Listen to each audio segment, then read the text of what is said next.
Welcome back. The Gauteng Department of Education says it's working to place more than 11,000 pupils who remain without schools for the 2026 academic year, despite having achieved a 95.56% placement rate overall.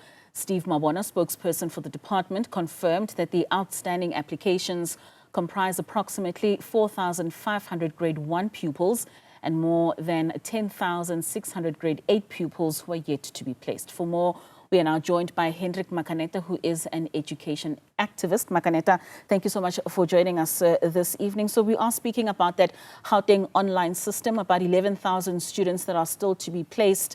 Is it fair to say the system is not working?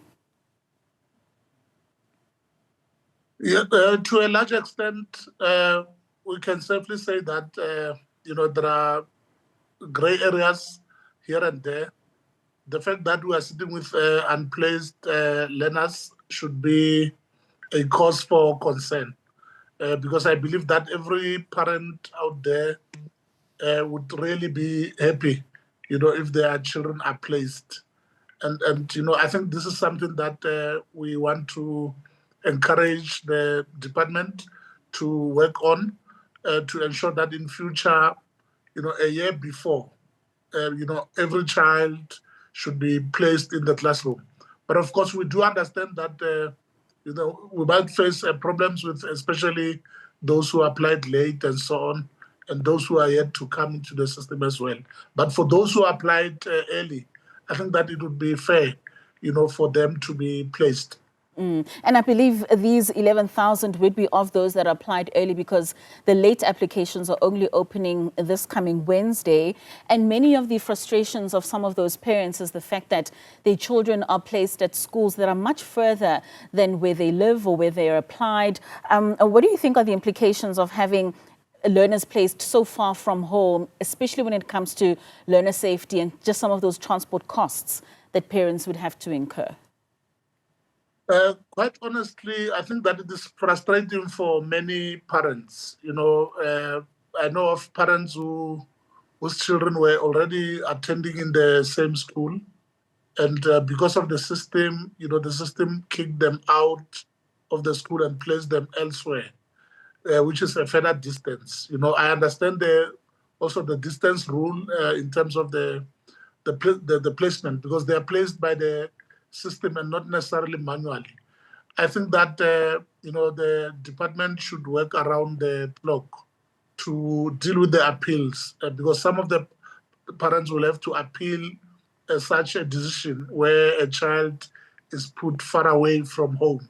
We want to encourage the department to prioritize, the children who will be attending not far from their homes, so that safety can be guaranteed. You are right. If a child has to travel a longer distance, anything can happen, especially with our scholar transports and so on. So it would be really nice. But of course, I know that not everyone will be placed due to constraints. Government should really work around the clock to make sure that where schools are full, they should come up with alternative measures, such as your mobile classrooms or even satellite schools where learners can be able to be accommodated. The Gauteng Department of Education spokesperson was on the channel earlier this morning, and he spoke about the issue of preference, where children are placed perhaps within the radius that they should be, but because parents don't prefer a satellite school simply because it's a mobile school and it's not a brick and mortar, what would you say to parents in those instances where children are placed, but it's just not in schools in which they prefer? It is a very difficult moment, for both parents and for government. In one way or the other, I think,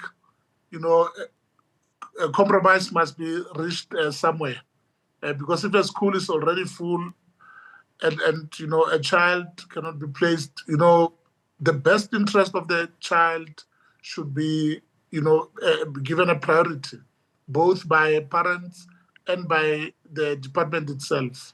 And of course, we also understand the issue of preference. That is a big bone of contention.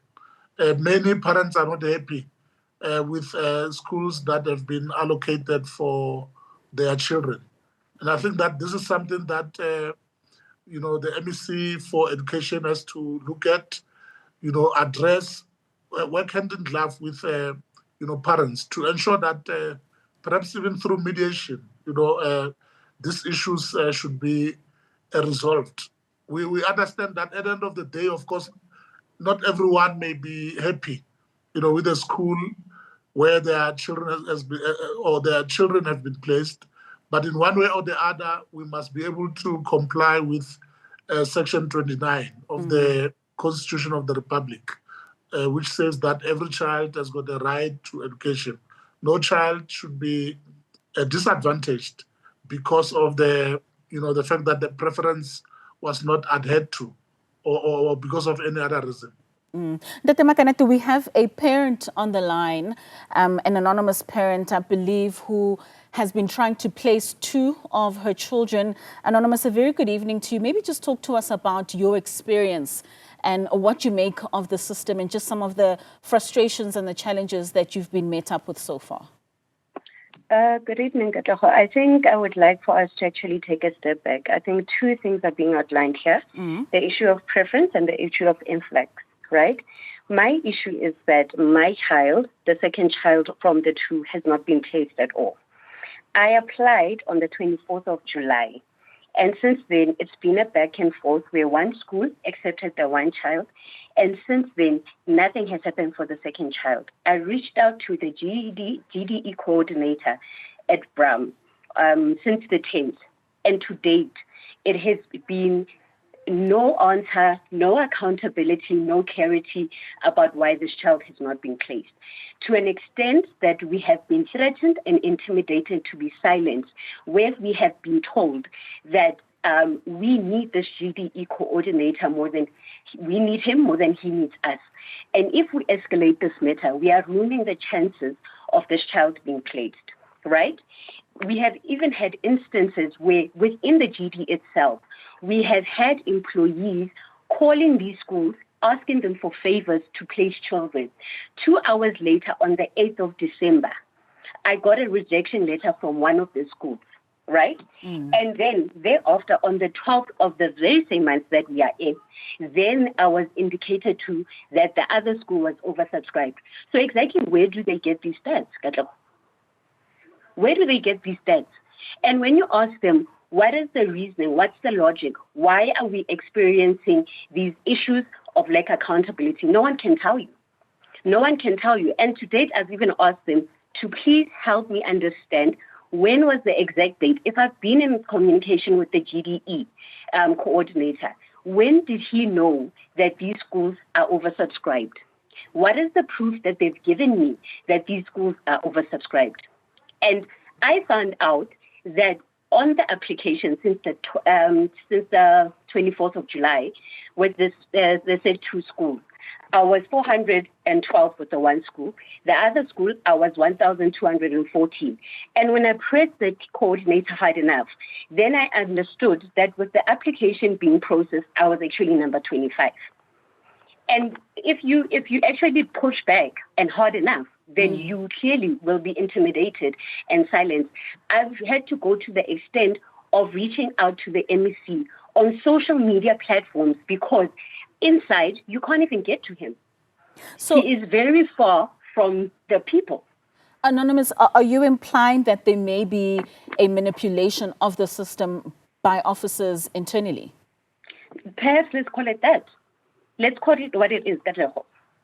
There is a manipulation of the system, right? And there's a bias because people can do it inside calling favors for other people. So what makes me think that if I'm sitting at number 25, because the application is still being processed, it is as a result of someone calling a favor for a friend, a family member out there. And then when you call these schools directly because you've been indicated by the coordinator to call these schools, which you shouldn't be because that will be regarded as bypassing the system. They say, no, we are working with the GDE. And when you go back to the GDE can't take accountability. So what is the MEC doing about this? This matter that I speak of is sitting right there on his desk. All right, Anonymous, maybe let's just get some reaction from Hendrick Makaneta. I mean, Anonymous is speaking about two children who are obviously coming from the same household, so the documentation would be the same. They come from the same primary school, but then they are not placed at the same schools. How do you reconcile such a situation? You know, Katla, quite honestly, the issue of siblings, you know, should be handled differently. It cannot be correct for children to be separated, you know, because of the online application system. You know, imagine a parent having to, you know, to get two scholar transports, children attending at different schools. That cannot be correct. And so I'm appealing to the parent to first and foremost, you know, write an appeal letter to the, you know, district director or directly to the office of the MEC, you know, to state the case. You know, it just can't be correct. I'm sure that every parent would want their children to attend in the same school, you know, for logistical reasons, for purposes of, you know, transport and so on. But also it's good if siblings are attending in one school because they belong in one family. And I think that such a case or such a special case should be treated with the necessary agency by both the MEC and his team. This is something that must be resolved. I understand that the system obviously does not know that the children belong in the same family. Right. You know, it just does things randomly. But in such a case, an appeal can really be launched. And I do not see any reason why such an appeal should not be considered. Anonymous also just speaks about threats and intimidation from a GDE coordinator, one who is even advising for Anonymous to go to the school and inquire at the school, which is not supposed to be with such a process. What do you say with regards to some officials that possibly could be working within the system? She even alluded to possible manipulation of the system and certain people being able to get placed in schools. We'd obviously need to get a reply from the department themselves. But if such activity is going on, how then does it compromise with the transparency of children being placed at the correct schools? Well, you know, this is a very serious allegation that should not be swept under the carpet, the allegation of manipulation of the system. I think that, you know, it should be investigated thoroughly. Once again, I think that this is a matter that should be taken up with the office of the MEC for thorough, you know, investigation. That if it is true that there is anybody out there who manipulates the system, obviously, you know, that speaks to the question of fairness. That it cannot be fair that you know, some children are given an opportunity because of those who manipulate the system, and others are left outside. I think that the whole question of equality before the law should apply. All children or all parents should be treated the same, you know, when it comes to the application system. No one should be given a preference because they know someone within the department. After all, that is what we know at this stage, that the system does it automatically. You know, it is the system that places, you know, the first options and so on. You know, it is done by the system. But I think that an investigation should ensue to ensure that we deal with this allegation that is arising. This is something that I think we should take up with the office of the MEC. Most certainly. Anonymous also mentioned influx, and there's been quite a debate around the influx of people to the Gauteng province and also the influx of foreign nationals to the Gauteng province, and just the impact of the school resources that we have. We've heard the department say that there needs to be conversations with municipalities with regards to increasing the number of schools that exist within the province. What's your perspective on this issue, and how should it be managed in order to support both locals and foreigners when it comes to placing children in our schools? Quite honestly, the issue of influx, into particularly Gauteng province as well as the Western Cape is very real. We see it every year. That is why if you check all other provinces, you'll find that the biggest number of unplaced learners is in Gauteng province, followed by the Western Cape. And I think that the department knows this type of a problem. There are people who come to the province because they are looking for jobs. Some of them have found jobs and they relocate with their children. And once they are in Gauteng, obviously, it makes sense that their children should be given space, at school so that they too can be able to create a future for themselves. So government should really plan ahead. And of course, we know that, they can't build overnight. Yes, if they are going to collaborate with municipalities, that is okay. But we think that government itself should have long made a projection in terms of their previous experience so that they know that, they expect a bigger number and they should cater for that and prepare for that. It can't be correct that every year when the day one of learning and teaching starts, we still have learners who are not placed. And I know that there's also an issue of undocumented learners as well, some of whom are children of foreign nationals. Unfortunately, the Constitution is dealing with that, along with case law. Or if you look at Makanda High Court, it has already dealt with that. I know that many of our parents, especially South African parents, may feel excluded in that process, which is something that is legitimate. That it can't be correct that your child is out and the child of the foreign national is in that classroom.